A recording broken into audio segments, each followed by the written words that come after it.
আসসালামু আলাইকুম রহমতুল্লাহি ওবরাকাত। হ্যালো ভিউয়ার্স, আজকে আপনাদের সামনে আলোচনা করব জাহান্নাম হারাম হওয়ার আমল, অর্থাৎ যে আমলটি আপনি করলে আপনার জন্য জাহান্নাম হারাম হয়ে যাবে। ভিডিওটি শেষ পর্যন্ত দেখার জন্য অনুরোধ রইল। আর এমন আমলের ভিডিও পেতে চ্যানেলটি সাবস্ক্রাইব করে সঙ্গে থাকবেন। শুরু করছি জাহান্নাম হারাম হওয়ার আমল। হজরত আবদুল্লাহ ইবনে মাসউদ রাদিয়াল্লাহু তাআলা বলেন, আকায়ে নামদার তাজদার মদিনা সরদার দু আলম হজরত রাসূলুল্লাহ সাল্লাল্লাহু আলাইহি ওয়াসাল্লাম এরশাদ করেছেন, যখন কোনো মুমিন বান্দার চোখ থেকে আল্লাহর ভয়ে পানি বের হয়, যদিও ওই পানির ফোঁটা একটা মাছির মাথার ন্যায় সামান্য হয়, অতঃপর তার মুখের উপর দিয়ে বেয়ে যায়, তখন আল্লাহ পাক রাব্বুল আলামিন ওই বান্দার জন্য জাহান্নাম হারাম করে দেন। সুবহানাল্লাহ। হাদিসটি ইবনে মাজাহ শরীফ ও মেশকাত শরীফের হাদিস।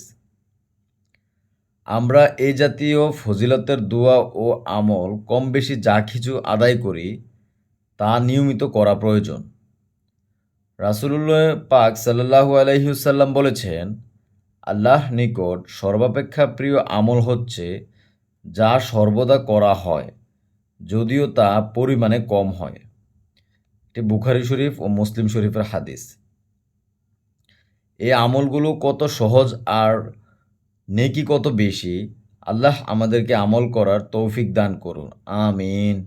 অর্থাৎ ইবনে মাসউদ রাদিয়াল্লাহু তাআলা বলেছেন, নবীজি সাল্লাল্লাহু আলাইহি সাল্লাম এরশাদ করেন, যখন কোনো বান্দার চোখ দিয়ে আল্লাহর ভয়ে পানি বের হয়, যদিও ওই পানির পরিমাণটা আমরা জানি খুবই কম, কিন্তু আল্লাহ তাআলা তার জন্য ওই পানির জন্য তার জন্য জাহান্নাম হারাম করে দেবেন। সুবহানাল্লাহ।